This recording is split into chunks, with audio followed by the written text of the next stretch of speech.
Garra, beleza? Como é que vocês estão, meus amigos? Hoje é segunda-feira, uma nova semana se inicia com um dossiê mais do que especial. Aquele dossiê histórico onde fazemos uma viagem ao passado para tentar compreender melhor o presente e se preparar para o futuro. E hoje, gente, começamos com o pé no acelerador desde o princípio. O nosso dossiê tem como ponto de partida uma postagem da Aniele Franco. Ela falou aí, ela comentou sobre as chuvas no Rio de Janeiro.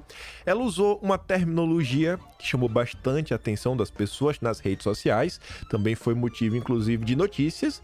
Como vocês podem ver, temos aqui algumas imagens sugestivas. Vamos fazer uma viagem no tempo para tentar responder algumas perguntas em relação à questão da Aniele.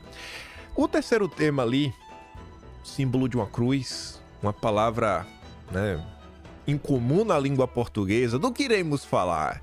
E eu digo pra vocês que vocês não têm noção pra onde vamos parar depois desse tweet. Eu acho que tem aquela foto ali, de um rapaz com a barbinha. Eu acho que vocês conseguem reconhecer ali o Paulo Freire. E acho que vocês estão se perguntando o que é que o Paulo Freire está fazendo aqui. E não tem nada a ver com falta de interpretação de texto. O buraco é muito mais embaixo. Vamos falar o que é que Paulo Freire fez no passado. E o vídeo de hoje está recheado de notícia antiga e também aqueles dossiês do Serviço Nacional de Informação, o SNI, Setor da Força Maior e outras coisas. Enfim. A gente vai falar do Lula também, O Lula, temos que falar dele. Não quero adiantar nada, porque eu quero que seja surpresa atrás de surpresa. E vem comigo, tem muita coisa. E vejam só. Ontem, logo pela manhã, às 8h49 da manhã, a Aniele Franco fez o seguinte tweet. Estou acompanhando os efeitos da chuva de ontem nos municípios do Rio. E o estado de alerta com as iminentes tragédias, fruto também dos efeitos do preconceito ambiental e climático. Ela não usou esse termo, Ela começa com ra, no meio tem cis e termina com mo. Para falar esse termo, palavra capciosa, eu vou me referir a partir de agora como RA. Falei RA, você já sabe do que é que se trata. Você deve ter visto esse tweet. E ela termina falando que algumas prefeituras do estado já estão mobilizadas. E eu juro para vocês, eu fiquei meio que surpreso com o engajamento que essa postagem pegou. 1.900.000 visualizações, atualmente que eu bati o print, já deve ter passado de 2 milhões de visualizações. Eu digo para vocês que eu fiquei surpreso, porque pelo menos para mim, esse não é um termo novo. Não é uma coisa que eu nunca vi antes, ser pautada em algum jornal, em algum grande veículo de mídia, que pessoas de esquerda se referissem a algumas situações, principalmente esses embates ambientais, e se utilizasse desse termo, RA. E aí, para falar um pouco sobre isso, quero até mostrar para vocês, a Aniele Franco, ela emprega este termo para descrever o que está acontecendo no Rio de Janeiro por questão das chuvas. Em fevereiro de 2023, nós também tivemos uma tragédia que envolveu fortes chuvas no estado de São Paulo. Se você pega lá no Atlas, acho que está na página 116, tem a matéria da Folha de São Paulo. Larissa Roso, a culpa não é da chuva, é do RA, do preconceito ambiental. É a manchete, tá na manchete. Então, assim, não é algo novo. Eu fiquei assim, nossa. Mas teve uma grande repercussão. E o que a gente pra onde a gente vai parar falando disso? Mas, enfim, só pra ver ali, A responsabilidade do poder público negacionista, dos interesses privados, da especulação imobiliária e do poder de barganha das grandes fortunas, é do descaso com os mais pobres, do preconceito, da desigualdade social, do desenvolvimento que tira vidas. Aí, no mês de abril, também tivemos algo relativamente similar. Essa discussão sobre preconceito ambiental, ela pautou alguns debates, inclusive a reforma tributária. Por uma reforma tributária justa, anti-ista, e feminista.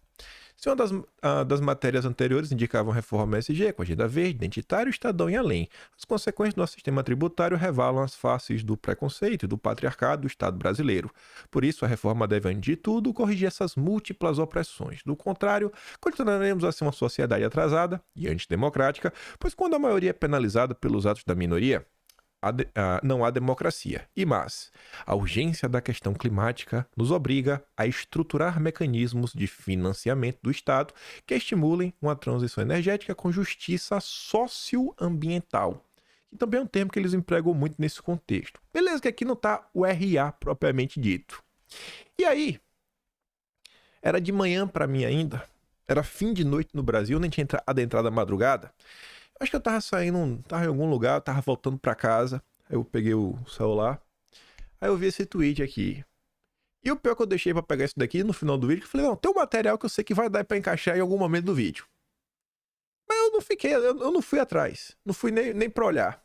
E foi até bom, porque talvez, sabe quando já te dão uma direção e que às vezes você meio que vai e talvez você, sabe, tá muito focado porque alguém já te deu um direcionamento. E aí, às vezes, o cara só fala, sei lá, você só tem só a dica, e aí você tá assim meio perdido, tá meio tateando, aí você sai abrindo um monte de coisa, sai lendo, aí chega no momento que as coisas começam a fazer algum sentido. Pois bem. Mas esse tweet foi muito importante. Como falei, era de manhã aqui. E aí eu vi o Vili Migo, ele fez uma thread. Então eu sabia que tinha um conteúdo que eu ia comentar e tinha total relação com o tweet da Daniele. E ele falou o seguinte, sobre o tal RA. Resolvi pesquisar quando este termo começou a ser discutido. Dei um Google e encontrei um em 2020. ICS. Isso aqui é muito importante. Na hora que ele mostrou isso daqui, eu falei, nossa, cara. Aí eu já pensei, né? Vou pegar as coisas lá do Atlas, junto com a parte do Daniel, pega esse negócio aqui do Vili Migo, bota outra coisa, papapá. Nada. Eu já tenho 15 minutos de vídeo, só precisa completar com mais 45. Já fecha. Era meu plano. Não pensei que ia virar um dossiê. Não pensei que o Arquivo Nacional e a Biblioteca Nacional iam abrir um leque de discussões e trazer algumas figuras extremamente controversas. Inclusive, né, a gente vai respingar no Lula, vai respingar, mas com força. E a gente vai voltar até falar do ICS, né, que é um instituto que falamos dele recentemente, um instituto que vem quase que como intermediário entre as grandes fundações, as grandes ONGs internacionais, os grandes grupos de interesse que tentam avançar com certas pautas. O ICS, ano passado, recebeu grandes doações só da Oak Foundation, meu Deus do céu. Se transforma em real, eu acho que já estamos falando de 7 dígitos. Não, nem mais, não. Estamos falando de 8 dígitos, nem mais 7, se você converte para real. E aí o ICS, né, apoia projetos no Brasil, tipo do MST. A gente vai falar do MST mais tarde. Como também da turma da Uni. E a Uni até parece também algumas coisas. Não no vídeo de hoje, mas dá pra falar pra vocês. E aí tá ali, né? 17 de julho de 2020. Não vou entrar no âmbito. E tem uma pessoa que é a grande responsável pelo ICS. Que a gente também vai falar sobre ela, porque ela é membro do governo Lula num cargo de destaque. Mas guarda isso na mente que vai fazer sentido lá na frente. Aí o Vili Migo continuou pesquisando sobre essa questão do RA. Em 2021, a pauta foi levada à COP26. Não é um assunto que está sendo debatido só no Brasil. Não é uma palavrinha que a Aniele Franco inventou agora. Ah, eu vou inventar... Não é. Não foi a Aniele Franco que inventou ontem. RA, né? Movimento Negro Brasileiro leva a pauta para a COP26. Clima Info, em 2020, também falava do termo. Tá ali, ó. RA relega para segundo plano os impactos climáticos na África. Aí o Vili Migo continua pesquisando. Aí ele acha uma nota interessante. E o pior é que eu achei uma informação similar a essa que eu disse para vocês, pesquisando na Biblioteca Nacional. Talvez se eu tivesse lido essa thread primeiro, pudesse até ir atrás, mas não seguisse a mesma linha de pensamento. Aí ele traz ali uma nota que já é de 2015. A gente já tá voltando uns bons anos.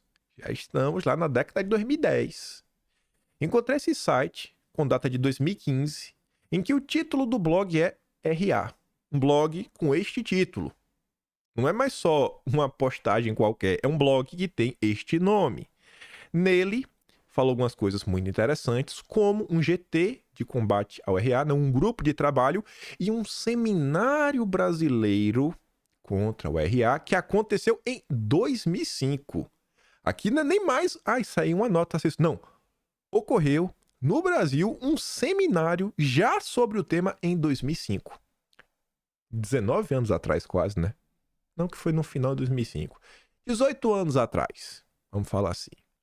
Aí, procurei sobre o seminário e vi alguns de seus palestrantes, como o pai da justiça climática, o Robert Bullard, conhecido internacionalmente pela ONU, Tinha que ter um tipo de ligação com a ONU, né? Veja a biografia deste senhor, reconhecido pela ONU, que desde a década de 70 já militava na causa da justiça ambiental. Eu nem vou entrar no âmbito. Vocês podem dar uma olhada lá se quiser.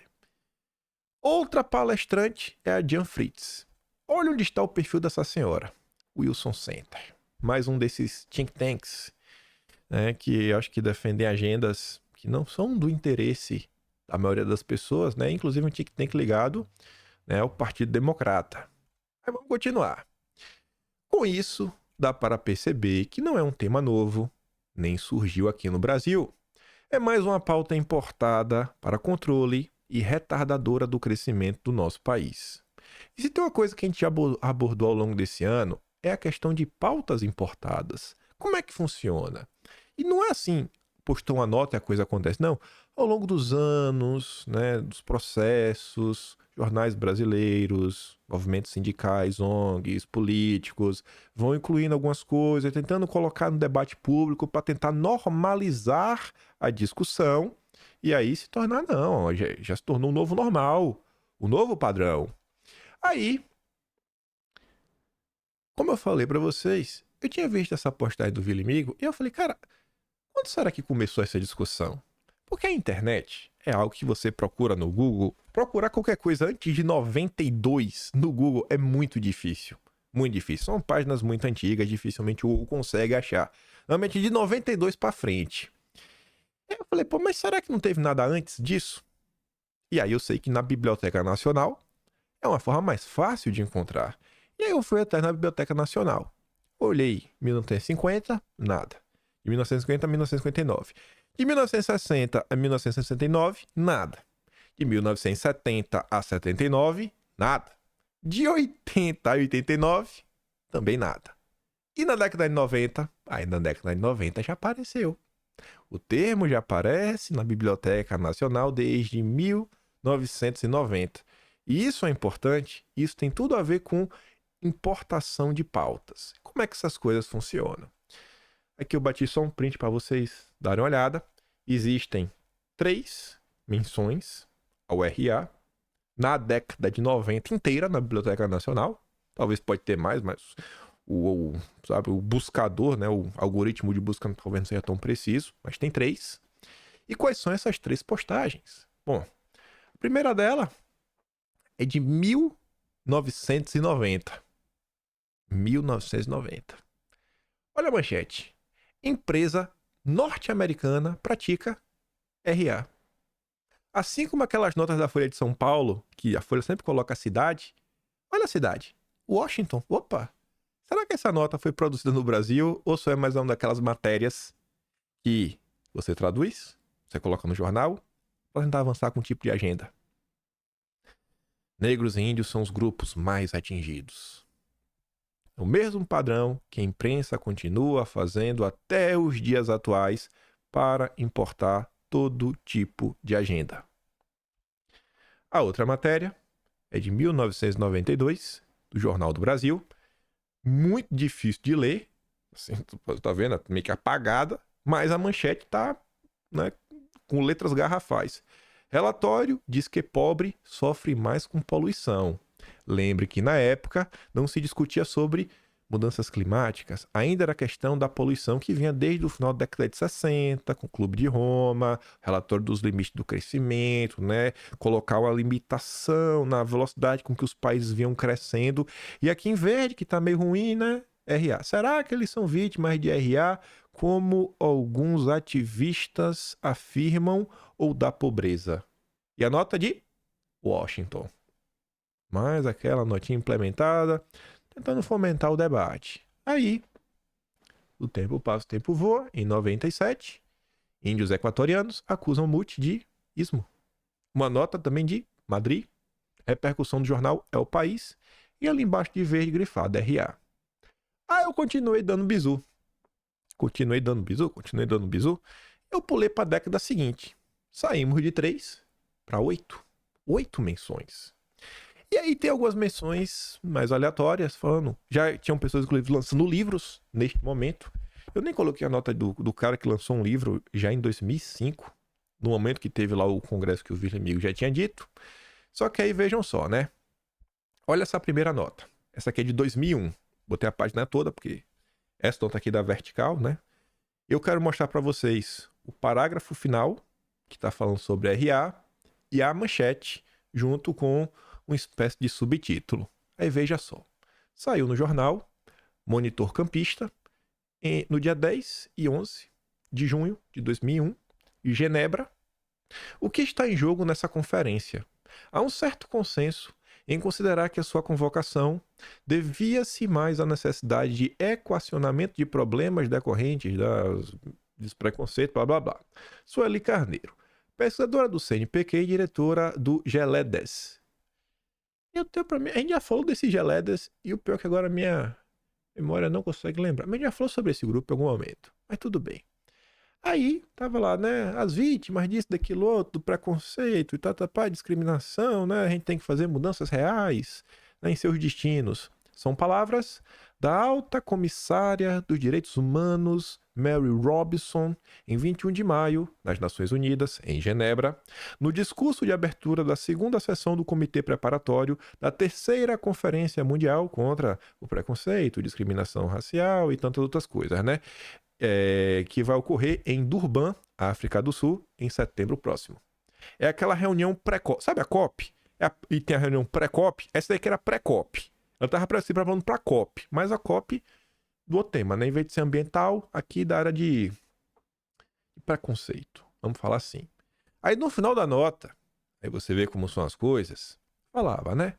Que ficou acertado lá, sobretudo, uma articulação em escala global, né, PPP, em 3 reuniões históricas, e foram acordados os pontos a serem defendidos em Durban e pós-Durban. Ou seja, os pontos que iremos levar para a reunião oficial da ONU e para depois da reunião.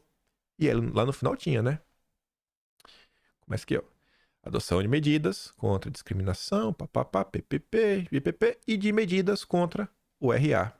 Uma plataforma de luta para a organização política de africanos e afrodescendentes em escala mundial. Então, veja como são as coisas. Anos 90 já estavam falando sobre isso. A coisa vai crescendo, a coisa vai crescendo, a coisa vai crescendo. Aí tem reunião. A turma da ONU coloca na pauta. Aí, em 2005, já é o pós-Durban, já está tendo no Brasil, seminário contra o RA. Tá pequeno, mas este é o primeiro Seminário Brasileiro contra o RA, que será realizado entre esta segunda e quarta no Instituto de Ciência Humanas e Filosofia da UFF, que acho que é a Universidade Federal Fluminense. É isso mesmo. E a coisa vai avançando, vai avançando, vai avançando, vai avançando. Começa a ter mais matérias, os zongueiros começam a falar mais, ao ponto de a gente chegar em 2023 e termos uma ministra da picanha, ministra do governo Lula, já utilizando esse termo. Será que a Aniele Franco é o primeiro membro de um governo Lula a utilizar estas falas? Não. Em 2009, o já ministro do Meio Ambiente de Lula, Carlos Mink, até hoje, um ecochato, estava ali, ó. O lixo de volta para casa. 29 e 30 de agosto de 2009. Celso Mink não economizou palavras em Santos quando vem inspecionar os contêineres ilegais. Para ele foi um exemplo de RA. Carlos Mink é realmente dessa ala mais globalista que existe na esquerda brasileira. É da turma da Marina. Unha e carne. Vejam que as coisas não são novas. E nem a Aniele está estreando nada. Nada que não já aconteceu em um governo Lula anterior. 2009, estamos aqui no governo Lula 2. E já estava desse jeito. E aí, eu olhei na Biblioteca Nacional. Foi o que eu achei. Até então. Aí eu depois falei, não vou ficar olhando 2010, porque a quantidade de matérias vai começar a aumentar exponencialmente. E aqui você tá vendo, né? Começa nos anos 90, aquelas matérias importadas da imprensa internacional para trazer o debate para o Brasil, vai crescendo, debate da ONU, depois seminário do Brasil, depois já tem ministro falando sobre o tema. Aí eu pensei, beleza, isso foi o que eu achei na Biblioteca Nacional. E no Arquivo Nacional? o que os dossiês têm para nos contar. Pois bem, essa daqui é a capa de um, que eu acho que foi feito em 94, este dossiê, mas com informações referentes a uma reunião de 92. Não foi ano 92, reunião. A gente tá falando de coisas ambientais. Será que veio uma coisa na sua cabeça desde já? Pois bem, tá ali, ó. Confidencial, era, não é mais. Conferência das Nações Unidas sobre Meio Ambiente e Desenvolvimento. Senumad/Rio 92. Projeto Babilônia. Este B7J encaminha anexo cópia dos tratados, os compromissos, assinados pelas organizações não governamentais, as ONGs, que participaram do Fórum Global Rio 92. E aí, nesses tratados da Rio 92, no Tratado sobre Preconceito, item 9, lutar contra o RA. Na Rio 92, já se discutia isso? Tá, a gente viu que teve uma matéria, inclusive, de 1990 que já falava. Mas será que esse é o início de tudo? Será que 1990... Quando é o início? Não foi a Marielle. Não foi o Carlos Mink. Será que foi a ONU que inventou? Quem inventou esse termo? E aí eu fiquei com isso na cabeça, né? Eu falei, rapaz, será que o Google me ajuda a descobrir isso? E aí, quem procura acha. Pedi, obtereis. E não, essa cruz aí não é porque eu tô tentando utilizar, né, jargões que vocês já ouviram em algum lugar, né? Mas vamos lá. Aí eu fui no pai dos burros, a Wikipedia. Se bem que o pai dos burros é o Google, né? Então a mãe dos burros. Aí eu fui lá pesquisar, né? E pronto, tinha um nome. O termo RA foi cunhado em 1982 pelo norte-americano Benjamin Chaves, ativista do movimento dos direitos civis nos Estados Unidos. Aí eu falei, pô, beleza, massa. E aí eu vi que esta página tinha uma página em inglês. E as páginas da Wikipedia, elas não só são uma tradução. Às vezes, de uma página para outra, tem informações totalmente diversas. E o pior é que realmente tinha. E olha como é engraçado. Olha como é engraçado. Quando você vai olhar o RA em inglês, é uma parte... Eles já consideram a parte de uma série chamada Justiça Ambiental, que já tem até um logo. Olha o logo. Punho cerrado. Já viram esse punho cerrado alguém fazendo? Rapaz, parece coisa de esquerda, né? Nem vou traduzir. Bati o olho assim, né? RA foi um termo, né? Sei lá, criado em 92, o cara tomou pra si. Pelo Benjamin Chaves. Aí eu olhei, né? Ele anteriormente tinha sido diretor executivo of the United Church of Christ. Aí eu falei, pô, não é possível, né? E da Comissão da Justiça Racial. Aí eu falei, não é possível, velho. Deve ter algo a mais. Deve ter algo a mais. Deve ter algo a mais. Vou tentar aqui. Vou ver a igreja aqui desse cara. Essa UCC. Deixa eu ir atrás dela. Aí eu cliquei. O texto, que a página era em inglês, e eu traduzi o texto. United Church of Christ. UCC mantém plena comunhão com outras denominações protestantes. Muitas de suas congregações optam por praticar comunhão aberta. A denominação enfatiza a participação em esforços interreligiosos ecumênicos mundiais. A liderança nacional e o Sínodo Geral da UCC têm historicamente favorecido visões culturalmente liberais sobre questões sociais, como direitos civis, diversidade colorida, arco-íris, direito das mulheres, meu corpo, minhas regras. A igreja tem isso como pauta. E é o diretor executivo desta igreja que criou esse texto. Olha que coincidência, né? Realmente ele está na igreja certa. Eu acho que é uma igreja que o Lula frequentaria assim fácil. As congregações da UCC são independentes, é questão de doutrina e ministério, e podem não apoiar necessariamente as posições teológicas ou morais do órgão nacional. Ela se autodescreve uma denominação extremamente pluralista e diversificada. E realmente é muito diversa. E aí, nesta página em inglês, tem normalmente em páginas de personalidades políticas que tem do lado do texto tem uma foto do cara e aí uma biografiazinha, sei lá, posição ideológica, partido, de quando foi presidente até quando, associações, etc, tudo mais. Aí tinha dessa igreja, dessa UCC. Aí eu olhei assim e falei, será? Não. Será? Não, não é possível. Será que é? Não me diz que é, porque se for, a coisa vai crescer. Eu já sabia a coisa ia crescer, porque eu já sabia que grupo era. Aí eu vi ali, né, associações. A UCC, em tese, é associada do World Council of Churches. Eu falei, não me diz que o WCC é a famosa CMI ou UCMI. Se você tá falando CIMI, você tá falando do CIMI, aquela ONG do Zongueira aqui do Brasil que apoia os indígenas, etc, ecochato. Então, o CIMI foi criado pelo CMI. O CMI é o Conselho Mundial das Igrejas, que apoiou aí a extrema esquerda durante a década de 70, 80, assim, mas com força mesmo pra valer. Década de 60 para trás também não ficou, né, de lado, não. Foi a principal instituição que, inclusive, avançou a questão da teologia da libertação, que você já deve ter escutado alguma coisa. Eu fiquei, será que o WCC, velho, é o CMI? Será que é? Será que é? Será que é? Véi, olha, ó.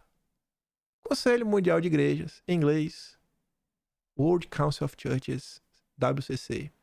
É a principal organização ecumênica em nível internacional, fundada em 48 em Amsterdã, na Holanda, com sede em Genebra, na Suíça. Eu falei, nossa, velho, olha como são as coisas. CMI, isso eu já sabia, por diversas coisas, diversos comentários. O livro do Lourenço Carrasco, né, o Máfia Verde, fala muito sobre isso, como é que funciona, como o CMI é um desses órgãos internacionais que foram peça-chave no avanço da Agenda Verde. No Brasil é autoexplicativo. Aí você vê que o pastor, o diretor lá da igreja que inventou o termo RA, a igreja dele é membro da CMI. Oh, as coisas estão começando a se conectar demais, demais, mas demais mesmo. Aí eu aproveitei que já tava, né, na internet. Eu falei, então vamos atrás aí do CMI. Tentar trazer aqui uma informação a mais para mostrar pro pessoal como é que as coisas funcionam, como é que essas coisas se conectam. Mas, antes de tudo, antes de falar um pouquinho mais sobre o que tem, principalmente no acervo nacional, vejam só. Na página oficial do Wikipedia, do Conselho Internacional das Igrejas, Conselho Mundial das Igrejas, tem lá uma parte que é agenda social. Para não restar dúvidas.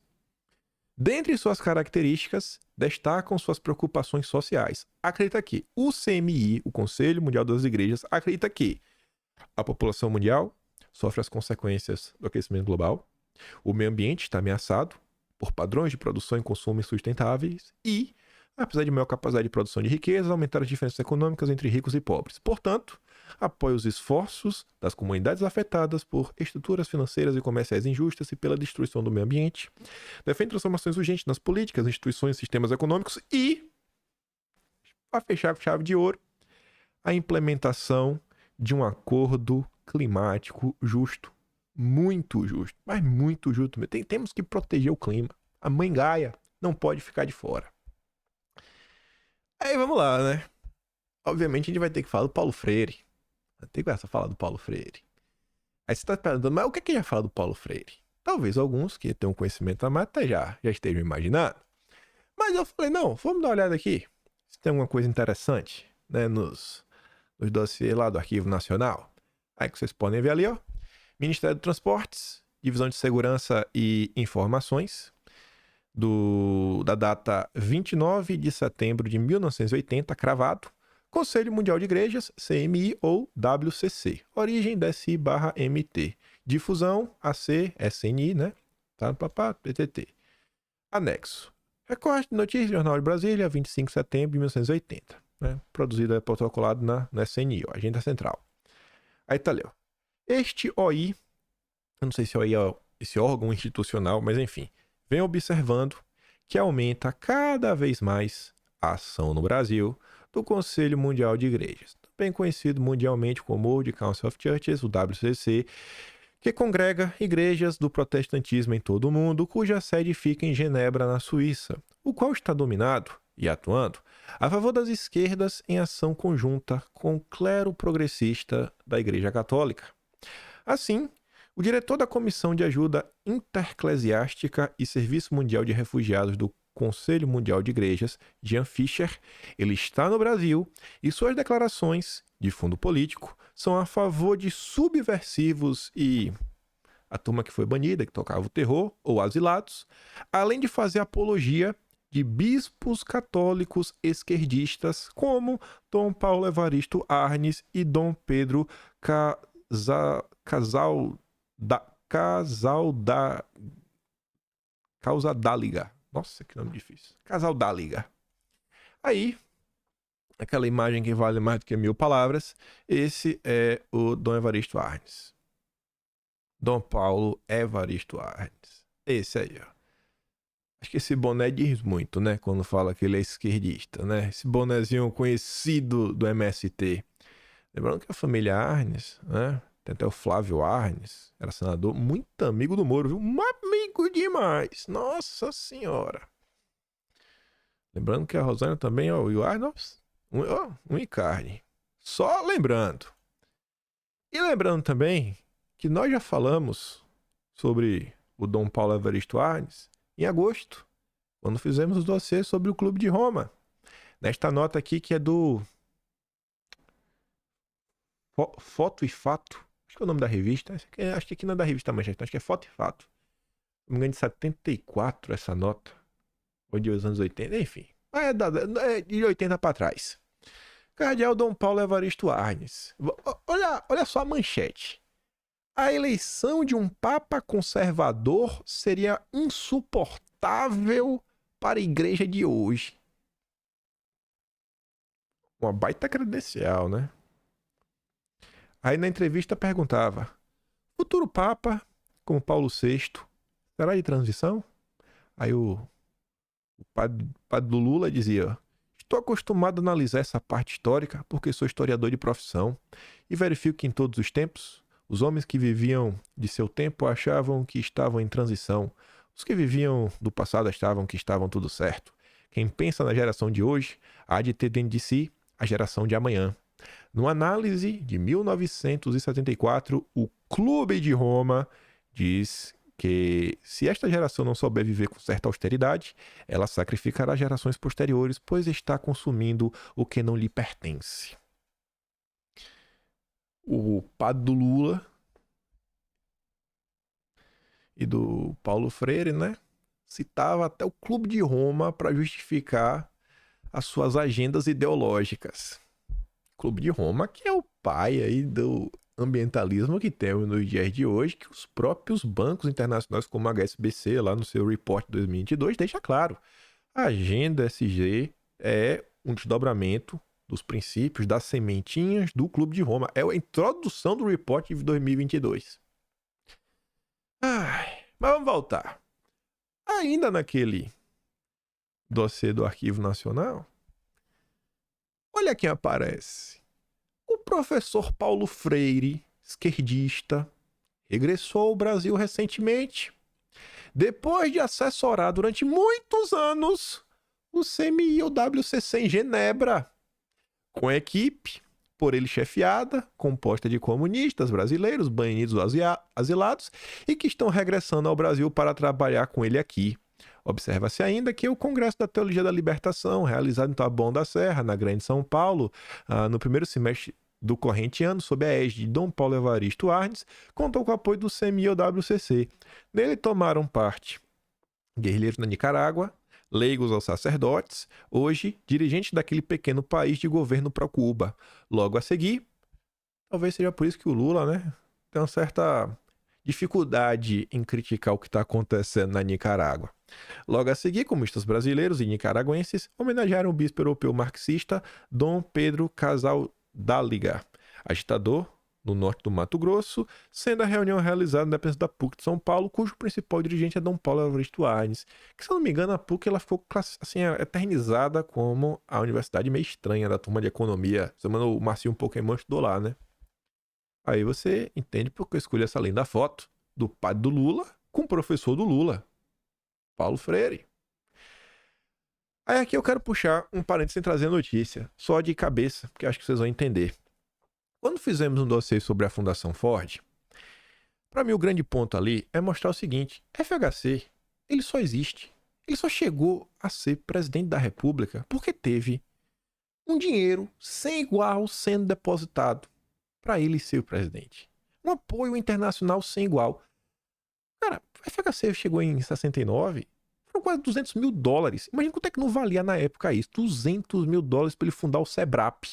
Com várias pessoas que também estão em cargos de destaque até hoje. Famílias que estão, sabe assim, na edge do nascimento do Brasil.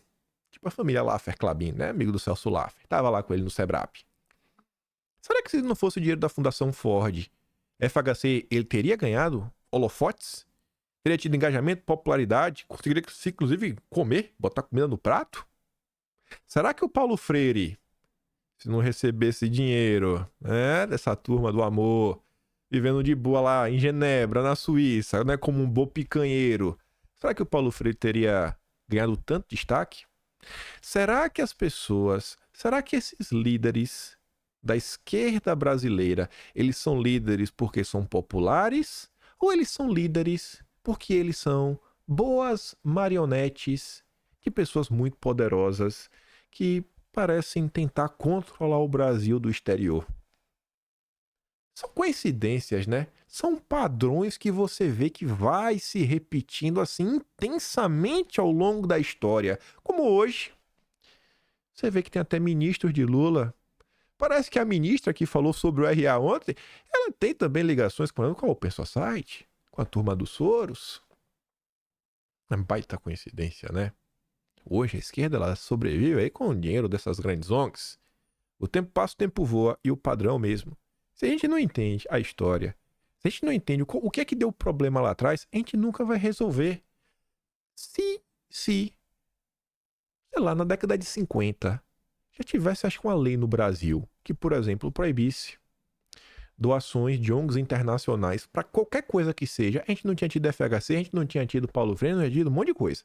A turma do CMI foram mais de 2 milhões, tem relatório do SNI sobre isso, eu não trouxe aqui, né, para ONGs, etc, tudo mais. Não tinha tido nada disso.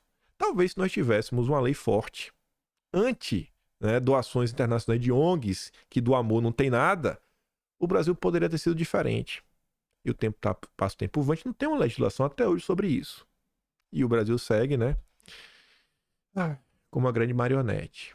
Aí, em outro relatório, eu não entendi qual foi a lógica, mas esse telegrama veio antes lá da Folha de Rosto, que diz que vai falar, mas foi um telegrama que quem recebeu foi o presidente da República. Na época era o João Figueiredo. Tá ali, o telegrama, presidente João Figueiredo. Quem que mandou para ele? Um cara chamado Manuel de Melo. Reverendo, doutor, ele tá chamando, na verdade, vou ler aqui tudo, né? Na qualidade, presidente, coordenadora ecumênica, serviço, VG, AUR, Congrega, Conferência Nacional, Bispos, Brasil, Igrejas Brasileiras, membros, Conselho Mundial Igrejas, VG, solicitamos Vossa Excelência, o telegrama acho que o pessoal cortava, né? Tirava as palavras que não precisava. Conceder audiência, o reverendo Dr. Philip Potter, VG, secretário-geral do Conselho Mundial de Igrejas, com sede em Genebra, Suíça, VG, que vem primeira vez pelo Brasil para inauguração do maior templo evangélico do mundo em São Paulo. E aí quem estava chamando Paulo Figueiredo era o reverendo Manuel de Melo. E, ao receber esse telegrama, mandaram, investiga. Investiga para saber quem é. Aí tá ali, ó. Serviço Nacional de Informação, Agência Central, Confidencial, que não é mais. 2 de julho de 1979. Assunto, eram 3. Só grifei o primeiro. Conselho Mundial de Igrejas. Segundo assunto, Manuel de Melo. Terceiro, Philip Potter. Difusão, mandei pro chefe do SNI. Queremos saber, cara, o que é isso aí? Me conta. O presidente da República quer informações? E aí recebi um relatório falando do Paulo Freire. Paulo Freire, elemento demitido do Ministério da Educação e Cultura após a Revolução em 31 de março de 64, em virtude da sua atuação comunizante no seio educacional brasileiro, faz parte do CEMI desde 1970, tendo recebido um cartão de identidade para fins de viagem do Departamento Federal de Justiça e Política da Suíça, em atenção a um pedido do Conselho. A Suíça está muito preocupada com o Brasil. Em 73, a revista Justice and Service, editada pelo CMI, publicou um artigo intitulado Novas Formas de Tortura no Brasil. Nada estranho por aqui também. Aí o relatório continua. E diz que o CMI tem apoiado financeiramente guerrilheiros de orientação marxista-leninista, com recursos oriundos de igrejas afiéis de países membros. Como eficiente aliado do Movimento Comunista Internacional, o MCI, o CMI tem apoiado campanhas comunistas, financiando o movimento de libertação na África, formando pastores dentro do modernismo teológico, a teologia da libertação. Aí, segundo tópico, né? Ele está perguntando o que era o CNI. Eles estavam listando, o CNI tem até o Paulo Freire como membro. Segunda pergunta, quem é Manuel de Melo? Pronto, Manuel de Melo era filho de um ex-asilado político, Tiago de Melo e de Pomona Politis, esteve em Santiago do Chile em visita a seu pai, que lá se encontrava asilado, quando manteve contato com Salvador Allende. Assim, na década em 1979. Na verdade, deve ter sido antes disso. Você ir para um país, não tem internet, não tem nada, você ainda conseguir manter contato com um cara como Salvador Allende, cara, tu não é um Zé Ninguém. Um Zé Ninguém você não é. Eu acho que não seja. E enfim. E o Manuel de Melo, em 73, juntamente com Dom Paulo Evaristo Arnes, foi convidado para a 28ª reunião anual do CMI, realizada no período de 24 a 28 de fevereiro em Porto Rico. Trata-se de elemento de linha radical contrária à Revolução de Março de 64. Quanto a Philip Potter, que é o cara que vinha para a inauguração do maior templo evangélico no Brasil, etc. tudo mais, é o atual secretário-geral do CMI, qualidade na qual defendeu em janeiro de 79 a utilização do Fundo Especial do Conselho para ajuda à Frente Patriótica do Zimbábue, justificando que era uma expressão de solidariedade para quem está engajado na luta em favor dos oprimidos. Eu sei que luta era essa. Era a mesma luta que a Turminha do Amor fazia no Brasil, né?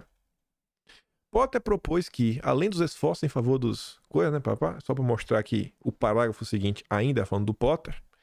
Em entrevista concedida à revista To The Point, da África do Sul, em maio de 73, o Potter demonstrou ser um radical marxista que se propõe, através do CMI, a apoiar organizações que tocam terror, ao que chama de movimento de libertação, é a favor da luta, né? Forma de combate à política preconceito lá na África. Veja como tudo isso, no final do dia, desemboca em um grande pastor lá americano, que eu vou criar um termo chamado RA pra gente combater aqui mais uma linha de frente, mais uma linha de uma agenda que vai levar controle. Aí, já que a gente falou do Paulo Freire, né, só pra ver na época, se os jornais noticiaram isso. E tá ali, ó. Jornal do Brasil, quinta-feira, 21 de agosto de 1969. Conselho de Igrejas terá Paulo Freire. Aí eu vi essa nota, eu fiquei meio sem entender, né? Porque também bota o nome da cidade. Cantuária, Inglaterra. Cantuária, Inglaterra? Não entendi nada, meio estranho, né? Parece um nome bem brasileiro, Cantuária. Tá com acento, não tem acento no inglês. O professor brasileiro Paulo Freire foi nomeado ontem para assessorar o recém-formado Escritório de Educação do Conselho Mundial de Igrejas. Paulo Freire, de 47 anos de idade, que nasceu no Recife, deverá assumir até o fim deste ano um cargo na Universidade de Harvard, nos Estados Unidos. Harvard! Universidade que até hoje os esquerdinhas brasileiros adoram ir lá. Coincidência, né, gente? As coisas não mudam. Não mudam! Esta nota é melhor. Tribuna da Imprensa, Rio de Janeiro, 22 de agosto de 69. O professor Paulo Freire, que inventou um processo de alfabetizar adultos em menos de um mês, foi caçado, processado, viajado ontem. Nomearam-no em Londres para dirigir o escritório de educação do Conselho Mundial de Igrejas. Tu quer me fazer acreditar que tem milhares de pessoas nesse planeta Terra e o CMI, rapaz, esse grupo marxista revolucionário que promove desestabilização nacional, que inclusive ele foi criado na Inglaterra. Ele não foi criado em 48, mas em 1937. E a gente vai falar sobre isso. Aí você quer me falar que eles escolheram o Paulo Freire porque o Paulo Freire era super capaz. Tipo a Fundação Ford na hora que escolheu o Fernando Henrique Cardoso, né? Tá de brincadeira. Ai, ai, ai. Aí a militância... Aqui era o consórcio. E no fim do ano, vai assumir uma cadeira na Universidade de Harvard. País rico faz assim, exporta seus melhores filhos para ajudar a educar os abandonados jovens da Inglaterra e dos Estados Unidos. Paulo Freire nunca educou, nunca alfabetizou uma pessoa nos Estados Unidos e em Londres. Pelo amor de Deus, velho. A militância desde já. Tu não estava entendendo o que estava acontecendo. Aí, só para refletir, igual Fernando Henrique Cardoso. Aqui já em 79, né? Quando Paulo Freire volta. Educador volta depois de 14 anos de exílio, premiado pelo Unesco. Temos que respeitar o Unesco, né?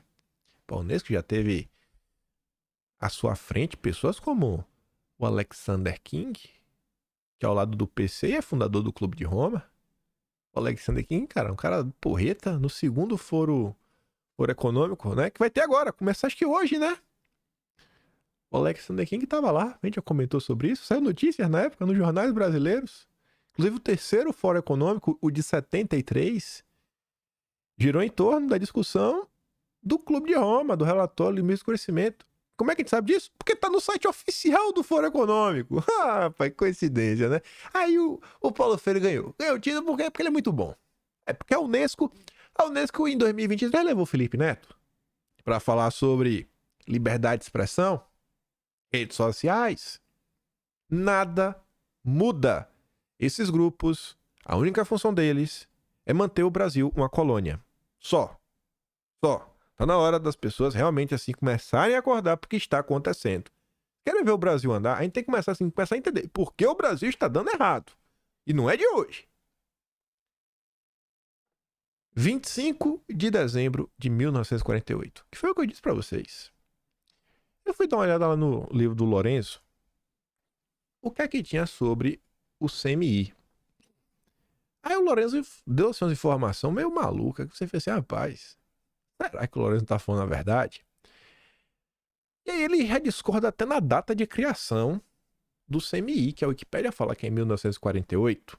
Aí o Lourenço fala que foi em 1937. Pois bem, um jornal, inclusive ligado à questão evangélica no Brasil, a questão protestante, o Puritano, de 25 de dezembro de 1948, o tal ano de formação do CMI.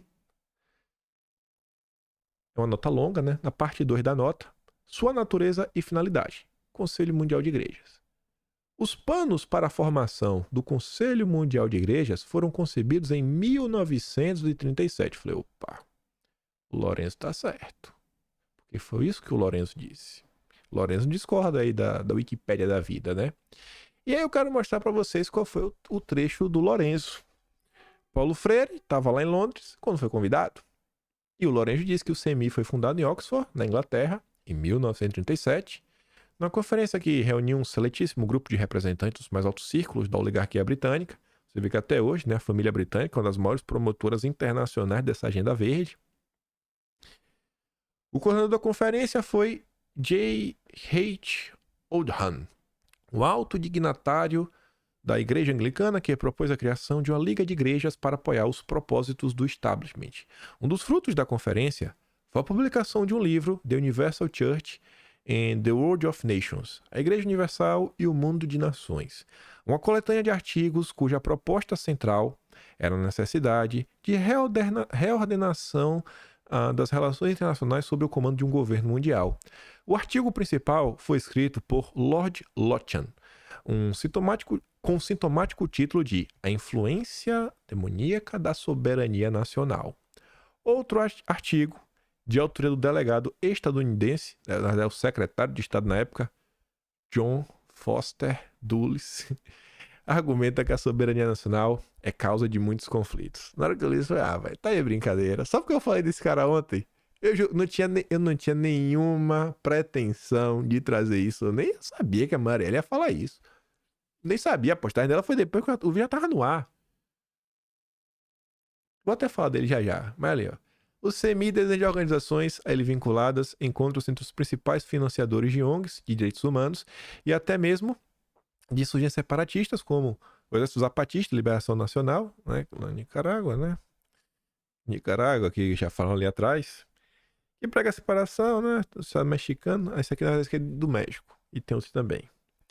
Aí, antes de voltar, esse aqui não está na ordem. Não está na ordem. Não está na ordem esse parágrafo após esse. O parágrafo que vem depois é esse aqui, ó. Uma denúncia, papapá. Mas eu já volto pra cá. Mas só pra botar um parágrafo. Estava eu também pesquisando na Biblioteca Nacional notas antigas sobre o CMI. E quem é que estava no tal evento de formação do CMI? Não o de 37, mas o de 1948, como que colocou como data oficial. John Foster Dulles. Eu falei, pô, velho, tá aí brincadeira. Tá aí brincadeira. O livro tem três partes falando sobre ele e o irmão dele, né? Que é o Allen Dulles, que foi diretor da CIA, nada suspeito. E eu comentei pra você, falei, gente, o filho desse cara, que é John Watson Foster Dulles, é o escritor do maior livro que eu já vi com informações relativas à bucha. A Buchenschaft paulista. Maior. Mais de disparado. Que sai listando inúmeras pessoas. O que é que elas fizeram? Quem é bucheiro? Quem não é? Fala do governo pré-Vargas. Ele fala do pré-1930 até 1945. Eu li desse cara falando isso sobre o prisma da Faculdade de Direito do Largo São Francisco. Eu falei pra vocês ontem. Eu falei que, nossa, fui cá, olhei uma coisa, olhei outra, olhei uma coisa, olhei outra. Mas a história que tem pra contar, não dá pra contar, não. Ontem eu perguntei pra algumas pessoas, contei parte da história. Eu falei, vem cá, se eu te falar que isso aconteceu. A pessoa falou, rapaz, eu vou falar que você é maluco. Mas conta aí. Aí conta, não, pô. Aí eu falei, e aí? Aí eu falei, se tu contar essa história, tu vai arrumar um problema que o pessoal não vai conseguir entender. Aí eu falei, essa história no momento atual, eu não quero esta dor de cabeça. Não no momento. Mas um dia, contaremos uma história muito interessante que envolve o Dulles. E a gente vai talvez fazer uma revisão de algumas coisas que aconteceram no Brasil algumas décadas atrás. Mas vamos lá. Voltando pro livro de Lourenço, voltando pro CMI, uma denúncia contundente sobre o papel do CMI como agente da oligarquia britânica para desestabilizar os estados nacionais partiu na época, Joseph Ratzinger. E veja que interessante, o Lourenço escreveu esse livro antes do Ratzinger, que foi o Bento XVI, ser papa. Mas naquela época, sem internet, sem nada, já tinha internet, né? Mas não é como tinha hoje, rede social. O cara dá uma pesquisada bacana, né? Enfim, ele cita ao longo do livro, quem nunca leu o Marra Verde, eu recomendo.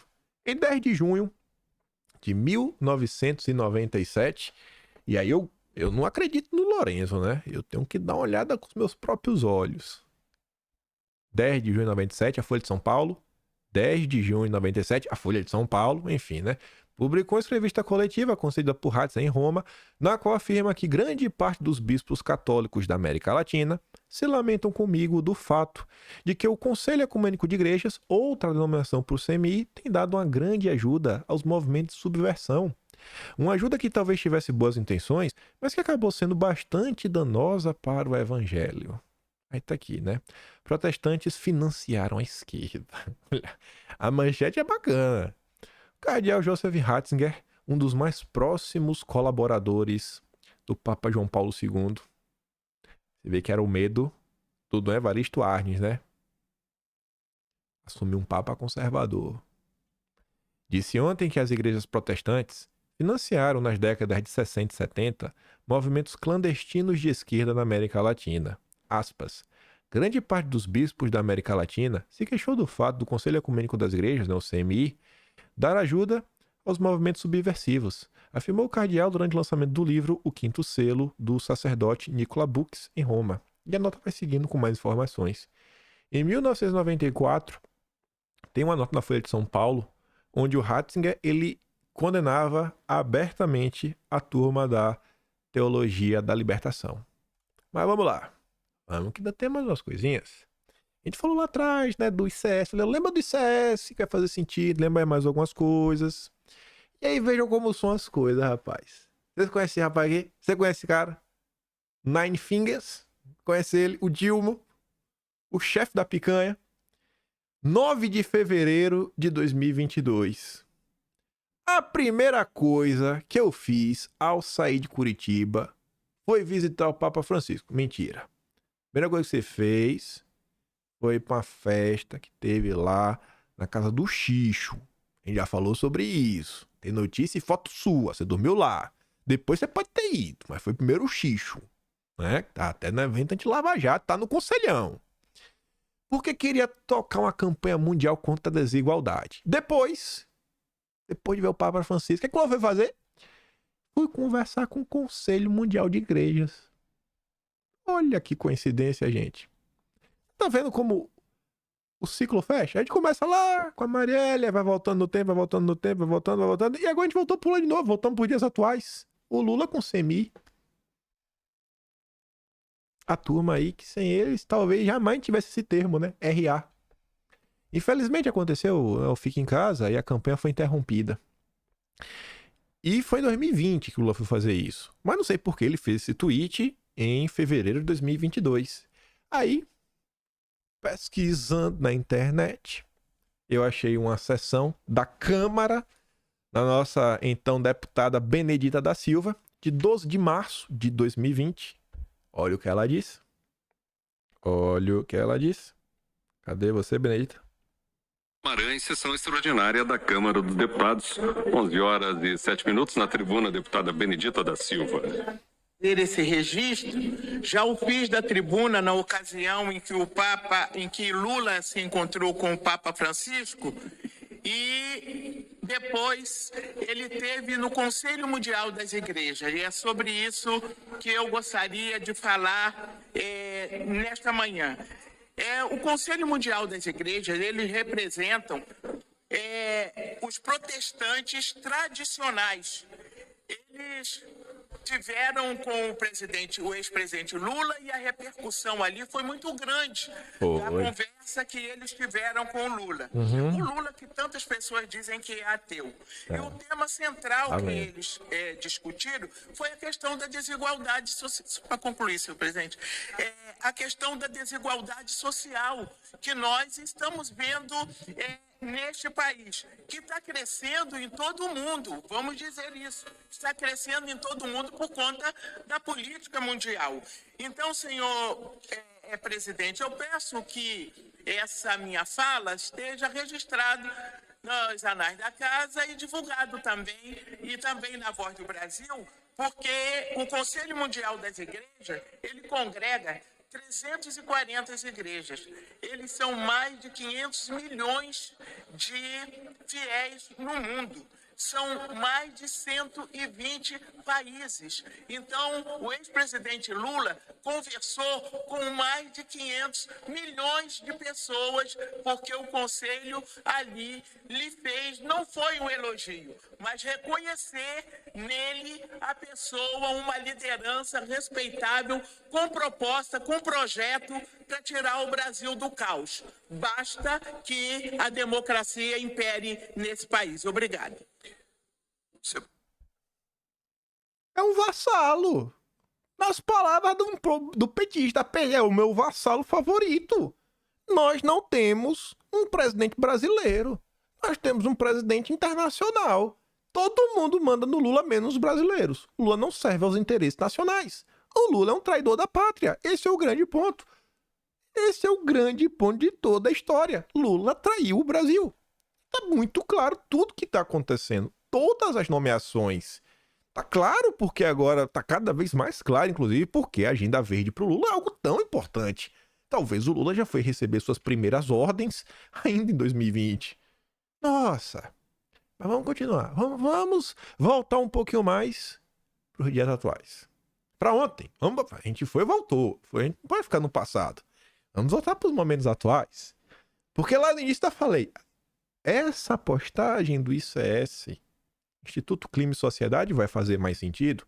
Até relembrando, o Instituto Clima e Sociedade agora em fevereiro, se você não tiver nada para fazer, ou talvez você estiver no Rio de Janeiro, né, e você acha que é muito importante, vai ter um baita evento em paralelo ao G20, onde vai estar o Instituto Clima e Sociedade, o Arapiaú, o Igarapé da Ilona Zabó, e todo esse zongueiro chato, junto com o Instituto, o AIA também, a Earth vai estar lá, junto com a Open Society. Quem divulgou isso foi a Folha de São Paulo. Eles vão falar sobre financiamento climático, financiamento sustentável, como tirar dinheiro dos pobres para dar para os super ricos. É basicamente a pauta central. Aí, brincadeiras à parte, na postagem da Daniele, como esperado, surge o gado. Né? O gado sente o cheiro de capim e entra para passar pano. O Léo De Vito, ele comentou no post da Daniele para alertar as pessoas que não debochem. Não debochem. Ele está falando sobre algo muito importante. E o Léo De Vito falou, bora se informar antes de debochar. E para falar sobre o RA, ele deixa o link de um site que é actionaid.org.br.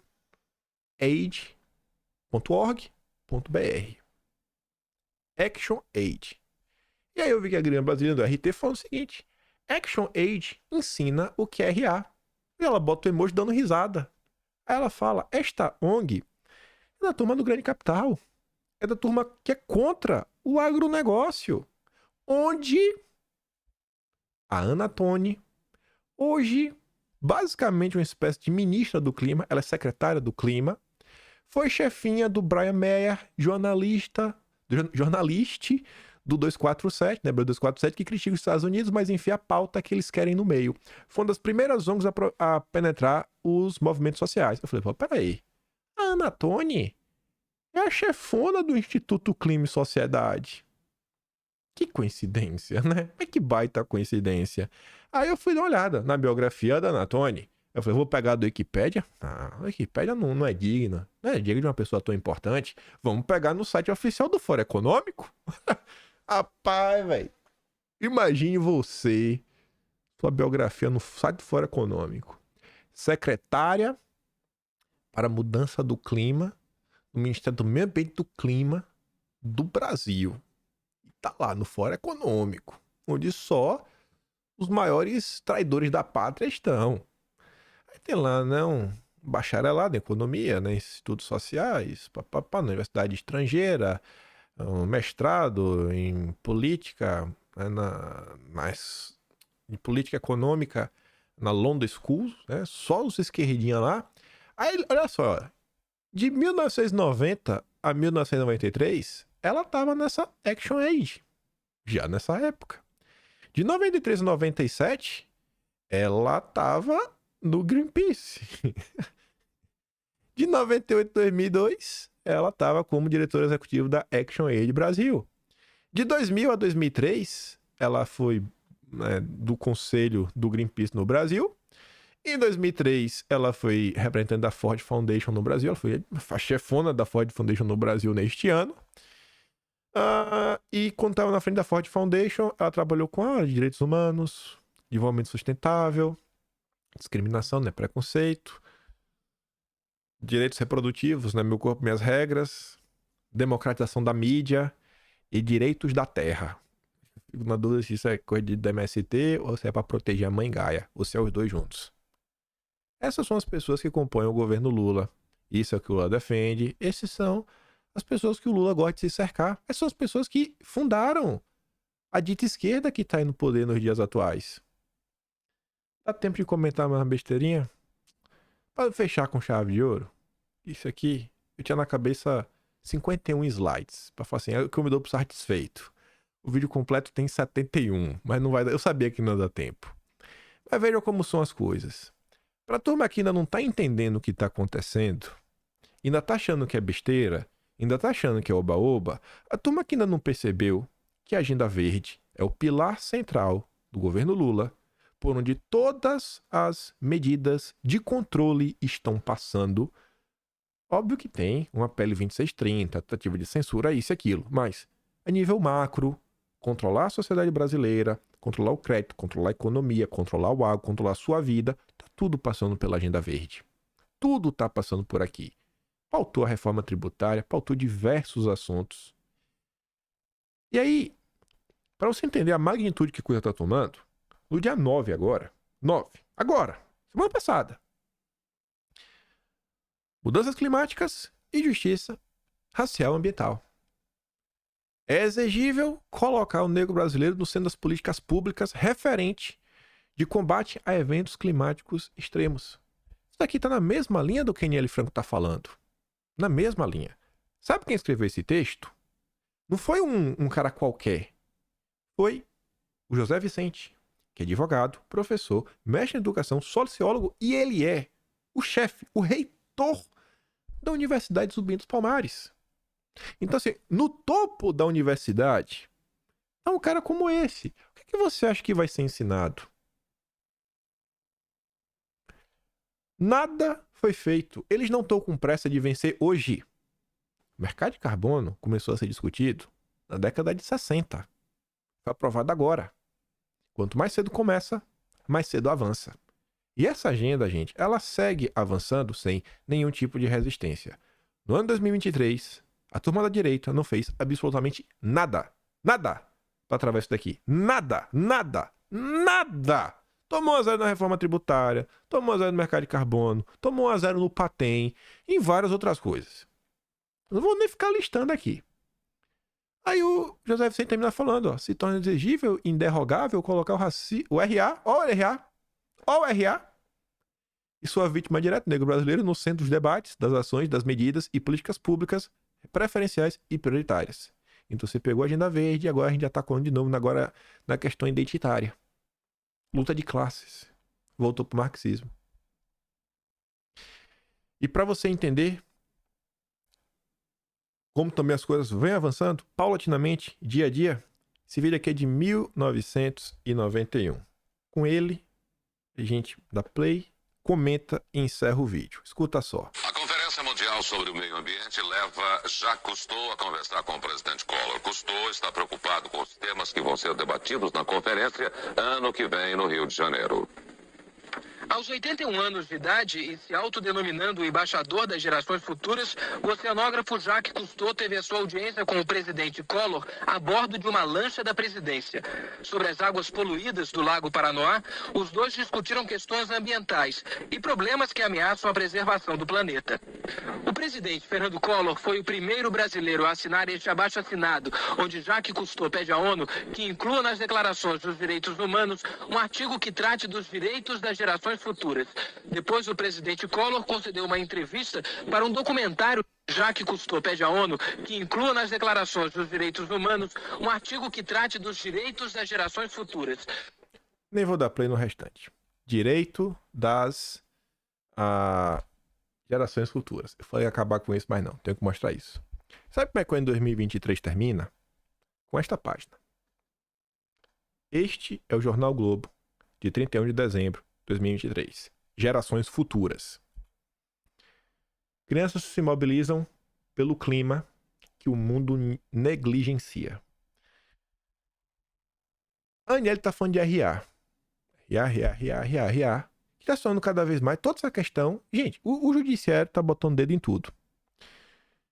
Quando começou a ser discutido algumas coisas que, inclusive, durante o governo Bolsonaro, a nível de Supremo, sobre essa agenda verde, uma pauta... Porque tem aquela questão, por que o judiciário pode debater sobre esse tema? Por que a alçada... Não, como assim? Como assim o judiciário vai resolver isso? Esse cara em 91 estava falando o direito das gerações futuras. Isso daí pode parecer uma besteirinha. Isso aqui é um vídeo de 45 segundos, o vídeo é maior, na verdade. Mas o tempo foi passando e isso se tornou uma tese jurídica. Que a tese jurídica fala o seguinte: no mundo, os políticos, eles não representam a sociedade. Os políticos só representam quem tem acima de 16 anos. Porque só a partir de 16 anos você vota. Então, jovens, adolescentes, crianças, não são representados pela classe política. Não tem ninguém para defendê-los. Não no poder executivo, nem no legislativo, porque eles não votam. Mas você tem um poder da república que consegue cuidar de todos, que é o poder judiciário. E é com base nesta tese, do direito dos que são criancinhas e até do que nem nasceram, que o Poder Judiciário arroga para si algumas discussões em torno dessa questão de agenda verde, clima e tudo mais. Tudo isso está avançando sem nenhuma resistência no Brasil. Conversas sobre soberania nacional, elas nunca foram tão importantes. Por quê? Depois de 523 anos, já está chegando em 524 anos, até hoje o Brasil não sabe o que é ser uma nação soberana. Até hoje o Brasil não sabe o que é ser uma nação independente. Até hoje o Brasil não sabe o que é definir o seu próprio destino. É impossível fazer qualquer análise sobre a história brasileira sem levar em consideração as forças externas, as forças internacionais. Vem sendo assim, mas desde antes da independência. Porque muita decisão vinha de Portugal.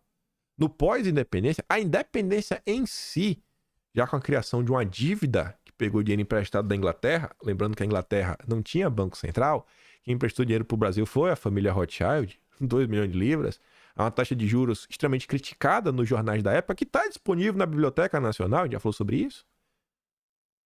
A mesma família que sabotou o Barão de Mauá, a mesma família que participou da renegociação da dívida já em 1891 com a Bucha, a mesma família que emprestou mais 2 milhões de libras em 1901 para comprar o Acre, a mesma família que em 1923, no governo de Arthur Bernardes, conseguiu dinheiro para sustentar a economia, ter dinheiro para fazer compra internacional, né? Ter caixa, porque teve a crise do café.